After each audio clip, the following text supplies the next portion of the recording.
we'll be looking at representation in art, or who controls your message. I want to start us off with a little exercise. I want you to name any artist you could expect any stranger that you meet on the street to know. And once you have done that, let's look at the word agency. That is the main theme of today. A person with agency is able to control both how they are represented and their ability to be represented in the first place. Let's think for a bit about Western art or Western history, or how the Western world presents its version of history for a moment. For those of us who are born in America, this is the art or the history of our heritage. And let's now go back to that very famous artist that you selected, someone that you could go up to a complete stranger and talk about and they would know who it was. Are they white? Are they male? Why do you think it is that we see so few historical women artists or artists of color when we talk about Western art history? Is it because these people just didn't make art? Is it that they were all untalented? You may hear the argument that that is so, but I don't think that that's necessarily the case. For example, we are far less likely to see women or materials associated with women, like textiles, than we are to see men or more masculine art forms like marble sculptures. But why is this so? Why do we not see these artworks or artists in our galleries? As we've talked about several times before in this class, systems of power like to stay in power. If you are going to present a version of history or write a history book to teach your children, you want to select for preservation and viewing the kind of art that maintains the status quo, that will keep you and your progeny in good standing. And this links very closely to the idea of the curator as artist that we previously explored. The curator is a shaper of history because what the curator selects, what your textbook author selects, determines how you and I view history. This is why I am not particularly interested in what textbooks have to say. It's why we don't have one for this class. Textbooks are written by people who are entrenched in their biases and agendas that are all about maintaining that status quo, because the current status quo has given them their platform in the first place. So if you are the academic system, why would you publish something that will challenge your own system? So let's think now. What is one work of art that has directly influenced how you view a certain period of history? This work has shaped how you view maybe a particular culture, maybe a particular person, or the way that you think that certain people may have behaved. And bearing in mind these ideas of representation, let's look at some ways that history has been shaped. And we'll divide this into two sections. First, we are going to discuss a period of art history or an art movement where the agency or the power of representation was given to artists who were not from the culture that they represented. Then we will look at how one group took back that power of representation and how that shift in agency impacts art both formally through visuals and conceptually through meaning. So when we discuss primitivism or Orientalism as art terms, there is not one concrete definition. In some cases, these terms may refer to what could be described as an appetite for art or objects from a specific culture, such as the fashionable taste for Ming Dynasty porcelain. It was very popular during a certain time period to collect these pieces because acquiring objects from the Orient meant that you were a person with enough money to pay for somebody to go there and bring that very rare object back. In some cases, Orientalism or Primitivism may refer to a general influence of a non-Western European culture on the aesthetics of Western art. So think about how Art Nouveau borrowed heavily from Japanese ukiyo-e prints, or the influence of Japanese anime on American animation. This is a form of cultural borrowing or cultural appropriation. And further still, there was a group of European artists who banded together in the late 19th century to form an official movement known as Primitivism. Whereas modern artists like surrealists may believe that truth can be discovered by unlocking the secrets of the subconscious mind. Or suprematists like KAZIMIR MALEVICH believed that the truth of art was a universal, incorruptible language of abstract shapes. And the Impressionists thought that truth was in the ever-shifting moment, in the way that you capture light. Primitivists believed that truth could be found in quote-unquote primitive cultures, societies that are largely untouched by industrial civilization. And though highly problematic, the primitivist ideology continues into the present day. You can see it in films where a white person comes into contact with a less technologically advanced race. And that race, specifically because they are more quote-unquote primitive than the white person, is as a society somehow more mystically, spiritually in tune with nature and the balance of the universe.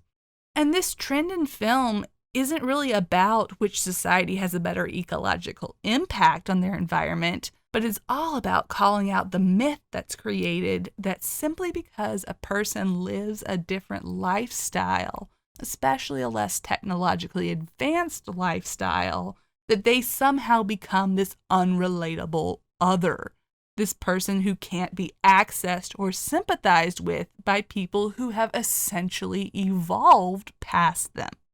And that philosophy that Western culture has somehow evolved past other cultures is directly rooted in primitivism. European artists like Paul Gauguin traveled to Polynesia and became enchanted with the vast difference in lifestyle from the overly busy modernization and upheaval that was happening in Europe. And the Europeans came to view the Polynesian people almost like children, believing them to be both very innocent and unspoiled, but also inherently stupid and needing someone to govern them.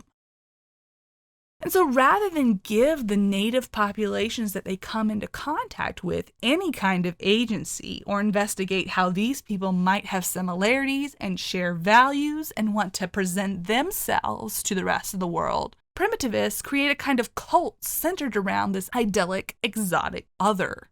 They take the cultural aesthetics and the people who created them and use these elements to create their own mythos and narrative that they then project back onto the native culture. And that's a problem, because the cultures that are being depicted in primitivism have no agency in how they are being represented. Everything is chosen for them, and this reveals a crucial controversy in art.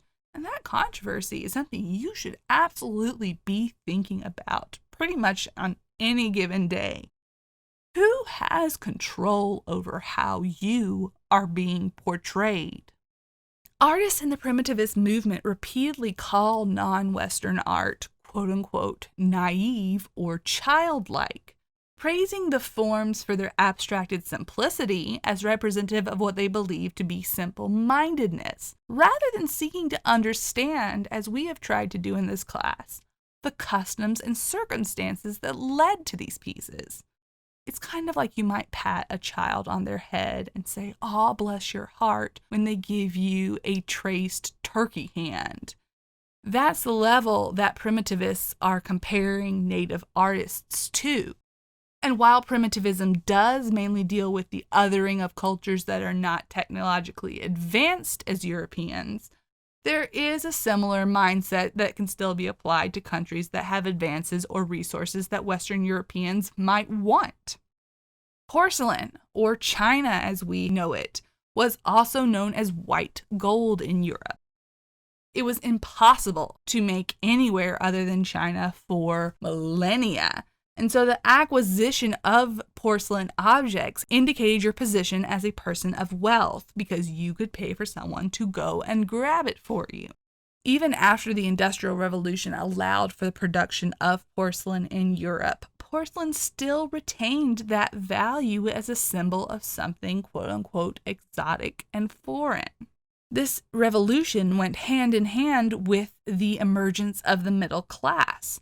So suddenly there's a large market of people who have more money than they've ever had in their entire lives or in generations before them, and they have a desire to buy artworks of their own.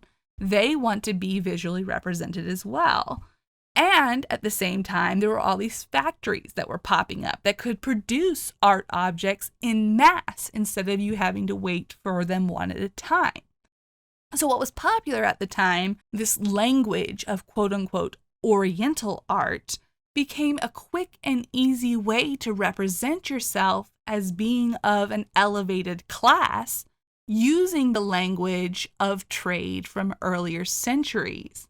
So there was this flushing of imitations of people who could afford to fund expeditions to the Far East in European-made artworks. So this meant that people were crazy for anything that was either Asian in origin or simply Asian in style. Art Nouveau was a French movement that directly borrowed techniques and the visual stylings of Japanese printmaking. And this fixation on Asian aesthetics turns up all over the place in just about every art movement. It's not just specific Japanese revival styles. It even infiltrates the Impressionists. And what all this does is this. Orientalism turns the culture of Asia into a commodity that can be sold as something that is far off and exotic just because of how it looks. But what Orientalism fails to do, though, is respect the complex meaning behind your visual choices. So rather than owning a table that is inscribed with the symbols that are meant to inspire your daily meditation as you drink your tea because of their connection in meaning to Buddhist religion, you have instead people who make choices purely based on the aesthetics or what something looks like. And this is kind of like getting a tattoo of a Chinese character because you think just the arrangement of the strokes is pretty, or because getting Chinese character tattoos is in style, as it was for a time period. Only to find out that instead of walking around with something meaningful, you're walking around with something that is just a bunch of gibberish, or actually, in fact, means something you never intended in the first place. So in Western culture, Orientalism limits the way that we understand Asian cultures because we boil down our associations to only a small point of contact, which is what something looks like. We say, oh, it's a dragon, it must be Chinese, without understanding the true heritage and symbolism of the dragon. How dragons can be utilized in many different ways depending on a variety of factors. And what this does is this denies us as Westerners more complex understandings of other cultures, and it denies people who actually come from those cultures from being able to express themselves more fully. Orientalism in cinema often leads to Asian actors being typecast to fill certain roles, like that in primitive art, that of the temptress, or of the wise guru, or of the evil sorcerer. Similarly, Black culture has often been represented with problematic results because people of African heritage are often not given agency in their representation. Europeans were highly influenced by art from Africa. Cubism, a movement that drastically shaped the aesthetics of modern art, directly lifted from African culture.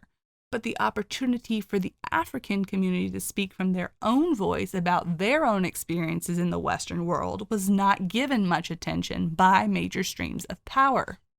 The Harlem Renaissance, reaching its peak in the 1920s and 30s, growing from a neighborhood in New York City, sparked the first great cultural flowering of African American artists that garnered a significant amount of attention from Western audiences.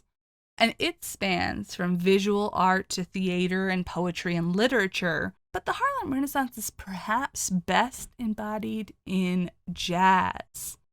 Just as social classes were breaking down over the past century thanks to the Industrial Revolution, the Jazz Age helped to break down racial barriers. The rise of the piano as an accessible and versatile instrument for African American musicians put Black culture into the artistic spotlight. There was a boom in creativity across the board in Black culture, and white people were attracted to it. Doors were opened as never before for the widespread consumption and celebration of Black culture, and it was through this new platform that Black voices were able to make themselves and their issues heard. So this created an opportunity for Black artists and communities to bring attention to matters that directly affected them. The artworks were often politically and socially charged. This work was by the female sculptor Meah Warwick Fuller, who trained in Paris, though she was initially rejected for both her race and her gender as being considered too domestic. This sculpture, as many of its time, was motivated by political injustice, the story of Mary Turner. And Mary Turner was a young pregnant woman who was lynched after protesting her own husband's illegal lynching. The bronze figure is wreathed in flames, a gestural swirling of harsh, unrefined marks, recalling the drama of earlier Baroque sculptures, which were extremely emotional in their time. Aaron Douglas, a forerunner of the Harlem Renaissance, painted many murals for public spaces. This particular mural was commissioned for the Harlem branch of the New York Public Library, and Harlem at this time was an epicenter of stylish, well-to-do, middle-class African Americans. Many African Americans flocked to northern cities to escape the lingering cruelties of the southern political climate.